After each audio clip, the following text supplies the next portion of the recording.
Kaka samani mara moja. Naomba tuongee tu dakika chache na biashara yangu. Samani lakini kwa kusimamisha. Wewe koma wewe. Mimi wanika vidonda. Unaweza kunisimamisha mimi? Haya, nakusikiza shida zako. Niambie, nawahi na safari haraka sana. Nielekeze. Sawa kaka, mimi ni mjasiriamali. Tena duka ninalotembea. Nilikuwa nauza vipaka. Yanamaanisha Nyau, nyau, nyau. Nashukuru kwa hilo. Asante. Mimi nyumbani kwangu hakuna panya. Labda ujaribu sehemu nyingine kijana. Bosi wangu. Yaani ipo hivi, sasa hivi nakuuzia paka, baadaye nakuletea panya mpaka nyumbani kwako. Yaani free delivery. Haulipi chochote hao panya. Ili mradi mimi nipate riziki ununue hao paka.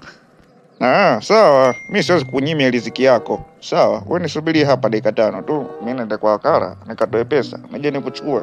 Kisha tuende nyumbani kwangu. Sawa kijana, nisubiri dakika 5 basi. Kaka, sasa hivi jenzi tumebadilika bwana. Sasa hivi mteja akisema anaenda, tunaenda naye kisha tunarudi naye. Kwa hiyo acha nikupe kampani tu, wewe twende. Kweli Disemba ngumu. Yaani mtu anakubembeleza mpaka anataka kulia. Kula angisi walai. Hiyo.